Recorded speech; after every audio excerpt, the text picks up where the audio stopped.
Alright, what's up internet? So, we're filming this during the time of Corona and kaya tayo nakamask ngayon. Focus on positive news, especially para sa mga mahilig sa computer, mga gamers.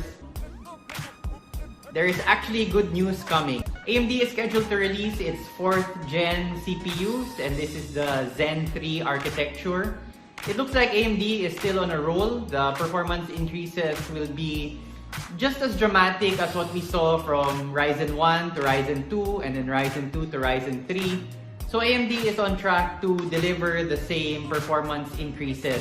And considering a lot of people are quite happy with, R2, Ryzen 2, Ryzen 3, we expect to be happy as well when the Ryzen 4 comes out this year. Rumor has it they will be announced officially September this year, and then they will probably be released around October, and because the Philippines is not a major market, we might start seeing them locally around November or December. But definitely the Ryzen 4s will have, will be faster and will supposedly consume less wattage as well. The bad news is they won't support DDR5, so if you're looking to upgrade to DDR5, you might need to wait. You might need to wait for the motherboard manufacturers to come up with new boards, because you will need new boards for DDR5.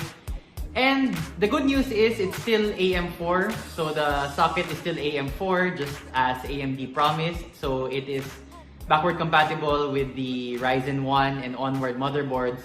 Although they're not all backwards compatible, because some motherboard manufacturers are having a hard time fitting all of the instructions onto the BIOS chipset. It's a bit technical, but the socket itself, AM4, is backward compatible, but some boards, because of the limitations of storage, won't be backward compatible with the Ryzen 4s. But this is the last time we're going to be seeing an AMD release with AM4, because they have confirmed that Ryzen 5 will be using a different socket. So this is the swan song of the AM4. But kudos to AMD that they have kept it at AM4 for their entire run of Ryzen so far. Ryzen 1 all the way up to 4 have used the AM4 socket, and this is in contrast to Intel, which basically changes sockets a lot more. And of course, this is harder for people who want to upgrade just the CPU instead. And of course, every time a socket changes, it's that much harder to upgrade. It gets more expensive. So kudos really to AMD for getting performance as well as managing to keep the same socket.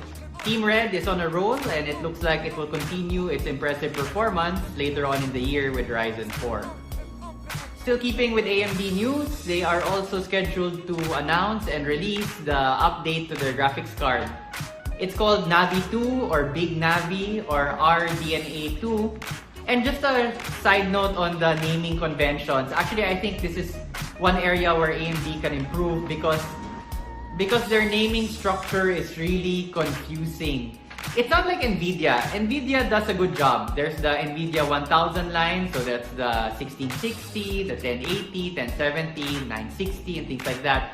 And you know what you're getting. AMD for graphics cards has a very convoluted naming system. And again, they can't figure it out. The latest upcoming is called Big Navi, Navi 2. Unlike their CPU line, which is super easy. There's the Ryzen 1, followed by the 2, 3, and 4. And I wish AMD would adopt something like that instead of flip-flopping with the names, because the names are important. The lines, or what you call the lines, make it a lot easier for consumers to understand that, yes, I want this Navi 2 because it's faster than Navi. Is Navi 2 different from Big Navi? What's RDNA 2? And the more terms you pile on the consumer, the harder it is for him to figure out that this is the card that I need. Don't make the consumer think anymore, because if he has to think too much, he's just gonna go run to NVIDIA, where everything is a lot more straightforward. But that aside, yes, Navi 2 looks to be better for AMD. Finally, Navi 2 will allow them to have 4K gaming, which currently only NVIDIA is capable of doing. The performance as well is supposed to be a lot faster. 50 to 75% is the leaks or the news that is circulating. So at least, and most importantly, it will finally have ray tracing, or basically RTX on, something that NVIDIA popularized and really jumped on with the 2000 line, the RTX 2000 line. So finally, AMD is playing catch up, yes, but at least with the Navi 2, it looks like they will be at par with NVIDIA. But that won't be for long, because as I'll talk about, NVIDIA's 3000 line looks set to blow. It looks set to surpass all of the performance specs now. It's gonna leapfrog over everything else. So AMD might tie NVIDIA's 2000 line, but when the Ampere 3000 line of NVIDIA comes along, that's going to be a different story, and we're going to talk about that later. Navi 2 is set to launch sometime around October, so again, maybe around December, we can expect the cards to reach us here in the Philippines. And interestingly enough, around October is when the PS5 is coming out and the Xbox Series X. I don't know why they make these names so complicated. But what's nice about, or what's interesting about the next-gen consoles, the PS5 and the Xbox Series X, is that they also make use of the Navi 2 for their graphics processing. And if, the architectures are basically the same, then it might be easier for console games to be ported to the PC. So we might be seeing a lot more of porting from console exclusive items. Maybe they'll make their way to the PC faster. So, PS in particular has a lot of nice exclusives like Horizon Zero Dawn, which only recently got ported to the PC. And since now the next-gen consoles will be sharing a lot of graphical architecture with Navi 2, it might be easier for game makers to port them to the PC, assuming that, a lot of people do buy Navi 2 GPUs. So, those will be the ones supported. Okay, shifting over to the Intel side of things. Intel is set to release the 10th gen Comet Lake desktop CPUs. We've already seen some of them being used in laptops. So there are 10th gen Intel CPUs in laptops already. This is slated, the desktop CPUs are slated to be on hand around second quarter. So we're thinking actually next month, May, perhaps Intel will start releasing them. So as I mentioned, Intel likes changing the socket. So this is not LGA 1151, it's LGA 1200. And the motherboards that you need will be the Z490 line. Actually, the motherboard manufacturers have been all set to go based on the news. They've been ready with the Z490 line. However, Intel has held back this particular chipset, the 10th gen, because they have been trying to get better performance with less power, because all of the early reports have indicated that the 10th gen Intel generate a lot of heat and they use a lot of power. And so Intel has been trying to cut that down, but apparently they've been unsuccessful, because now what we're hearing is that they are just simply going to release the 10th gen CPUs very soon. And just to put it in perspective, the Intel 10th gen are supposedly use as much power as an RTX 2080. So that's around 220 watts. And that's a lot of power. And assuming you're gonna have a 10th gen and then you're gonna have a 2080, that's basically, 440, 480 watts or so. And so you're gonna need a good PSU and you're gonna need a good cooler if you're gonna be upgrading to the 10th gen Intel. Disappointingly, performance is sort of lackluster. Some early specs we've seen, some early leaks, and again, this is all rumor, this is not official, but it seems to tie into what everybody else is saying. They had an i9 10900K versus a Ryzen 9 3900X. So the R9 3900X is available now. It's from the current line of Ryzen. It's the 3rd gen Ryzen. It's not the 4th gen Ryzen that I talked about earlier. So a CPU that AMD has available now, stacked up versus a future Intel CPU, the AMD actually won. It's actually 7% faster, or roughly, than the Intel 10th gen.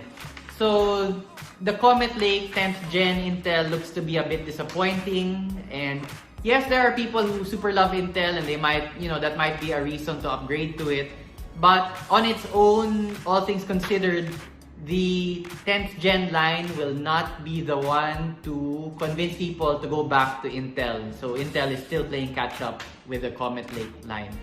Someone not playing catch up though is NVIDIA, and they are set to release their 3000 series.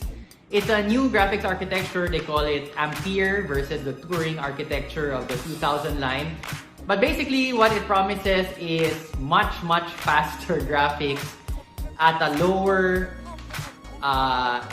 much faster graphics for less power.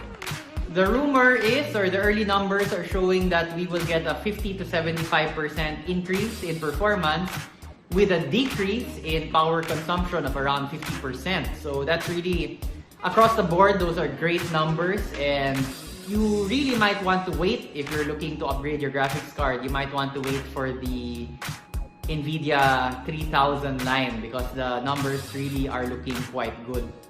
How long will you have to wait? The rumor is that they will be officially announced in August, and then they will be available commercially sometime around the end of the year. And in fairness to NVIDIA, they really do take care of the gamer segment. They're really pushing the performance. If you're curious, the gaming segment makes up 50% of NVIDIA's revenue. So they know who butters their toast, and they really actively try to push the envelope when it comes to graphics cards. So kudos to NVIDIA, and you might want to wait for their 3000 series if you're thinking of upgrading. Lastly, we're going to end with memory, with RAM. DDR5, we've been hearing about it for a long time. Around 2018, that's when people started saying that DDR5 is actually a reality. 2019, bit of news. And finally in 2020, there has been news that it will be finally in 2020. It has been announced that yes, DDR5 will be mass manufactured this year. So that's gonna slowly start rolling out to server side builds, and then more slowly to consumer end PCs. And DDR5 will require you to buy a new motherboard. Current motherboards do not support DDR5. But what do you get? Basically, DDR5 is offering double the speed. So if roughly DDR4 is around 3200 megahertz, yes, there are faster, but on the average 3200 megahertz. DDR5 is promising 6400 megahertz, and that is not yet overclocked. So there is significant performance gains associated with the DDR5, but you will need to upgrade your motherboard, and no word yet as to pricing. This should benefit AMD builds because the Ryzen architecture has taken advantage of faster RAMs and RAM size. So generally, the faster your RAM, the better your Ryzen builds. And so that can only get better with the upcoming DDR5s. So that's it. A lot of interesting things coming for PCs later on in the year. We just need to get through the first part of 2020. And a lot of people are suffering health-wise, a lot of people are suffering economic-wise, business-wise. So the best thing we can do is to follow health protocols. We will beat this thing. And hopefully, once we come out on the other side, there are a lot of interesting hardware to splurge on, or that we can experiment with, or that we can have fun with. So in the meantime, everyone, stay safe, and things to look forward later on. And these were the things to look forward to after we get out of lockdown. So I hope that these basic tips helped you. If you found this video helpful, please drop a like and hit the subscribe button. For your PC needs, consider buying from us, Hardware Sugar, at Lazada, or on our website. You can find links in the description below. And thank you for watching. See you next video.